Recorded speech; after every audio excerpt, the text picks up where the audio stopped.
नमस्कार श्रोताओं, आज की कहानी। केशव के घर में कार्निस के ऊपर एक चिड़िया ने अंडे दिए थे। केशव और उसकी बहन श्यामा दोनों बड़े ध्यान से चिड़ियों को वहां आते जाते देखा करते। सवेरे दोनों आंखें मलते कार्निस के सामने पहुंच जाते और चिड़ा या चिड़िया दोनों को वहां बैठा पाते। उनको देखने में दोनों बच्चों को न मालूम क्या मजा मिलता, दूध और जलेबी की भी सुध न रहती थी। दोनों के दिल में तरह तरह के सवाल उठते। अंडे कितने बड़े होंगे? किस रंग के होंगे? कितने होंगे? क्या खाते होंगे? उनमें बच्चे किस तरह निकल आएंगे? बच्चों के पर कैसे निकलेंगे? घोंसला कैसा है? लेकिन इन बातों का जवाब देने वाला कोई नहीं। न अम्मा को घर के काम धंधों से फुर्सत थी, न बाबूजी को पढ़ने लिखने से। दोनों बच्चे आपस ही में सवाल जवाब करके अपने दिल को तसल्ली दे लिया करते थे। श्यामा कहती, क्यों भैया, बच्चे निकलकर फुर से उड़ जाएंगे। केशव विद्वानों जैसे गर्व से कहता, नहीं री पगली, पहले पर निकलेंगे। बगैर परों के बेचारे कैसे उड़ेंगे? श्यामा, बच्चों को क्या खिलाएगी बेचारी? केशव इस पेचीदा सवाल का जवाब कुछ न दे सकता था। इस तरह 3-4 दिन गुजर गए। दोनों बच्चों की जिज्ञासा दिन दिन बढ़ती जाती थी। अंडों को देखने के लिए वह अधीर हो उठते थे। उन्होंने अनुमान लगाया कि अब बच्चे जरूर निकल आए होंगे। बच्चों के चारों का सवाल अब उनके सामने आ खड़ा हुआ। चिड़िया बेचारी इतना दाना कहाँ पाएंगी कि सारे बच्चों का पेट भरे? गरीब बच्चे भूख के मारे चूं चूं करके मर जाएंगे। इस मुसीबत का अंदाजा करके दोनों घबरा उठे। दोनों ने फैसला किया कि कार्निस पर थोड़ा सा दाना रख दिया जाए। श्यामा खुश होकर बोली, तब तो चिड़ियों को चारे के लिए कहीं उड़कर ना जाना पड़ेगा ना। केशव, नहीं, तब क्यों जाएंगी? श्यामा, क्यों भैया, बच्चों को धूप न लगती होगी? केशव का ध्यान इस तकलीफ की तरफ न गया था। बोला, जरूर तकलीफ हो रही होगी। बेचारे प्यास के मारे तड़फ रहे होंगे। ऊपर छाया भी तो कोई नहीं। आखिर यही फैसला हुआ कि घोंसले के ऊपर कपड़े की छत बना देनी चाहिए। पानी की प्याली और थोड़े से चावल रख देने का प्रस्ताव भी स्वीकृत हो गया। दोनों बच्चे बड़े चाव से काम करने लगे। श्यामा माँ की आंख बचाकर मटके से चावल निकाल लाई। केशव ने पत्थर की प्याली का तेल चुपके से जमीन पर गिरा दिया और खूब साफ करके उसमें पानी भरा। अब चांदनी के लिए कपड़ा कहाँ से लाए? फिर ऊपर बगैर छड़ियों के कपड़ा ठहरेगा कैसे और छड़ियां खड़ी होंगी कैसे? केशव बड़ी देर तक इसी उधेड़-बुन में रहा। आखिरकार उसने यह मुश्किल भी हल कर दी। श्यामा से बोला, जाकर कूड़ा फेंकने वाली टोकरी उठा लाओ। अम्मांजी को मत दिखाना। श्यामा, वह तो बीच में फटी हुई है, उसमें से धूप ना जाएगी। केशव ने झुंझलाकर कहा, तू टोकरी तो ला, मैं उसका सुराख बंद करने की कोई हिकमत निकालूंगा। श्यामा दौड़कर टोकरी उठा लाई। केशव ने उसके सुराख में थोड़ा सा कागज ठूंस दिया और तब टोकरी को एक टहनी से टिकाकर बोला, देख, ऐसे ही घोंसले पर उसकी आड़ कर दूंगा, तब कैसे धूप जाएगी? श्यामा ने दिल में सोचा, भैया कितने चालाक हैं। गर्मी के दिन थे। बाबूजी दफ्तर गए हुए थे। अम्मा दोनों बच्चों को कमरे में सुलाकर खुद सो गई थी। लेकिन बच्चों की आंखों में आज नींद कहाँ? अम्माजी को बहकाने के लिए दोनों दम रोके आंखें बंद किए मौके का इंतजार कर रहे थे। जो ही मालूम हुआ कि अम्माजी अच्छी तरह सो गईं, दोनों चुपके से उठे और बहुत धीरे से दरवाजे की सिटकनी खोलकर बाहर निकल आए। अंडों की हिफाजत करने की तैयारियां होने लगीं। केशव कमरे में से एक स्टूल उठा लाया, लेकिन जब उससे काम न चला तो नहाने की चौकी लाकर स्टूल के नीचे रखी और डरते डरते स्टूल पर चढ़ा। श्यामा दोनों हाथों से स्टूल पकड़े हुए थी।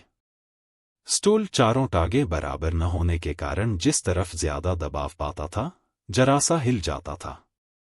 उस वक्त केशव को कितनी तकलीफ उठानी पड़ती थी, यह उसी का दिल जानता था। दोनों हाथों से कार्निस पकड़ लेता और श्यामा को दबी आवाज से डांटता, अच्छी तरह पकड़, वरना उतर कर बहुत मारूंगा। मगर बेचारी श्यामा का दिल तो ऊपर कार्निस पर था। बार बार उसका ध्यान उधर चला जाता और हाथ ढीले पड़ जाते। केशव ने ज्यों ही कार्निस पर हाथ रखा, दोनों चिड़ियां उड़ गई। केशव ने देखा, कार्निस पर थोड़े से तिनके बिछे हुए हैं और उस पर 3 अंडे पड़े हैं। जैसे घोंसले उसने पेड़ों पर देखे थे, वैसा कोई घोंसला नहीं है। श्यामा ने नीचे से पूछा, क्या बच्चे हैं भैया? केशव, 3 अंडे हैं, अभी बच्चे नहीं निकले। श्यामा, जरा हमें दिखा दो भैया, कितने बड़े हैं? केशव, दिखा दूंगा, पहले जरा चिथड़े ले आ, नीचे बिछा दूं। बेचारे अंडे तिनकों पर पड़े हैं। श्यामा दौड़कर अपनी पुरानी धोती फाड़कर एक टुकड़ा लाई। केशव ने झुककर कपड़ा ले लिया। केशव ने झुककर कपड़ा ले लिया, उसके कई तह करके उसने एक गद्दी बनाई और उसे तिनकों पर बिछाकर तीनों अंडे उस पर धीरे से रख दिए। श्यामा ने फिर कहा, हमको भी दिखा दो भैया। केशव, दिखा दूंगा, पहले जरा वह टोकरी दे दो, ऊपर छाया कर दूं। श्यामा ने टोकरी नीचे से थमा दी और बोली, अब तुम उतर आओ, मैं भी तो देखूं। केशव ने टोकरी को एक टहनी से टिकाकर कहा, जा, दाना और पानी की प्याली ले आ, मैं उतर आऊं तो दिखा दूंगा। श्यामा प्याली और चावल भी लाई। केशव ने टोकरी के नीचे दोनों चीजें रख दी और आहिस्ता से उतर आया। श्यामा ने गिड़गिड़ा कर कहा, अब हमको भी चढ़ा दो भैया। केशव, तू गिर पड़ेगी। श्यामा, ना गिरूंगी भैया, तुम नीचे से पकड़े रहना। केशव, ना भैया, कहीं तू गिरगिरा पड़ी तो अम्मा जी मेरी चटनी ही कर डालेंगी, कहेंगी कि तूने ही चढ़ाया था। क्या करेगी देखकर। अब अंडे बड़े आराम से हैं, जब बच्चे निकलेंगे तो उनको पालेंगे। दोनों चिड़िया बार बार कार्निस पर आती थीं और बगैर बैठे ही उड़ जाती थीं। केशव ने सोचा, हम लोगों के डर से नहीं बैठती। स्टूल उठाकर कमरे में रखाया, चौकी जहां की थी वहां रख दी। श्यामा ने आंखों में आंसू भरकर कहा, तुमने मुझे नहीं दिखाया, मैं अम्मा जी से कह दूंगी। केशव, अम्मा जी से कहेगी तो बहुत मारूंगा, कहे देता हूं। श्यामा, तो तुमने मुझे दिखाया क्यों नहीं? केशव, और गिर पड़ती तो 4 सर न हो जाते। श्यामा, हो जाते। देख लेना, मैं कह दूंगी। इतने में कोठरी का दरवाजा खुला और मां ने धूप से आंखें को बचाते हुए कहा, तुम दोनों बाहर कब निकल आए? मैंने कहा था न कि दोपहर को न निकलना। किसने किवाड़ खोला? किवाड़ केशव ने खोला था, लेकिन श्यामा न मां से यह बात नहीं कही। उसे डर लगा कि भैया पिट जाएंगे। केशव दिल में कांप रहा था कि कहीं श्यामा कह न दे। अंडे न दिखाए थे, इससे अब उसको श्यामा पर विश्वास न था। श्यामा सिर्फ मोहब्बत के मारे चुप थी या इस कसूर में हिस्सेदार होने की वजह से, इसका फैसला नहीं किया जा सकता। शायद दोनों ही बातें थीं।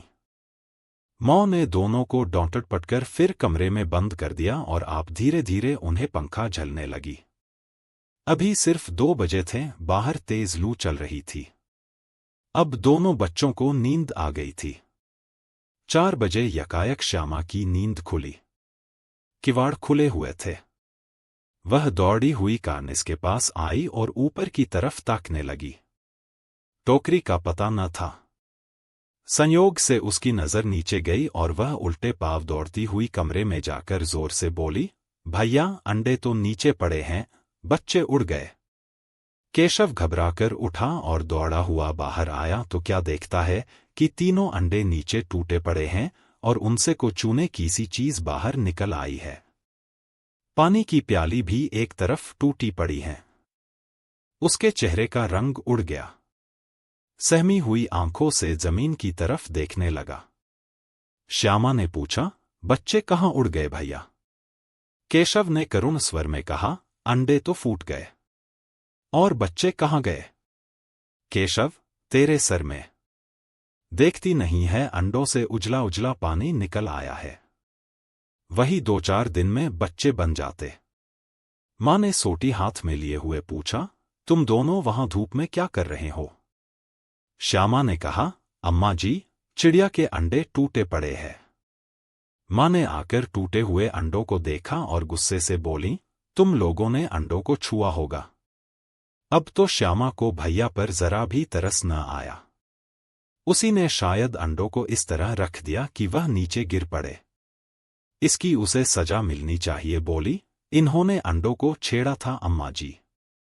माँ ने केशव से पूछा, क्यों रे? केशव भीगी बिल्ली बना खड़ा रहा। माँ, तू वहां पहुंचा कैसे?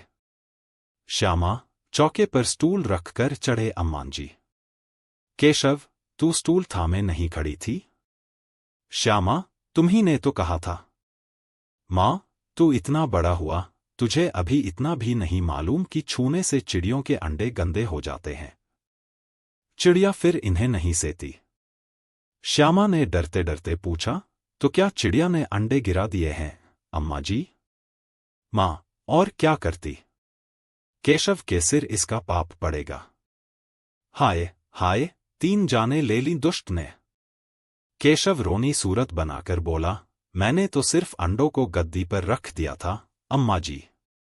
माँ को हंसी आ गई, मगर केशव को कई दिनों तक अपनी गलती पर अफसोस होता रहा।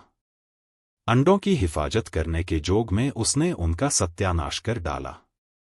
इसे याद करके वह कभी कभी रो पड़ता था। दोनों चिड़ियां वहां फिर न दिखाई दी। जानकारी अच्छी लगी हो तो लाइक एंड सब्सक्राइब करें। आगे आपको वीडियो निरंतर मिलती रहेंगी। धन्यवाद।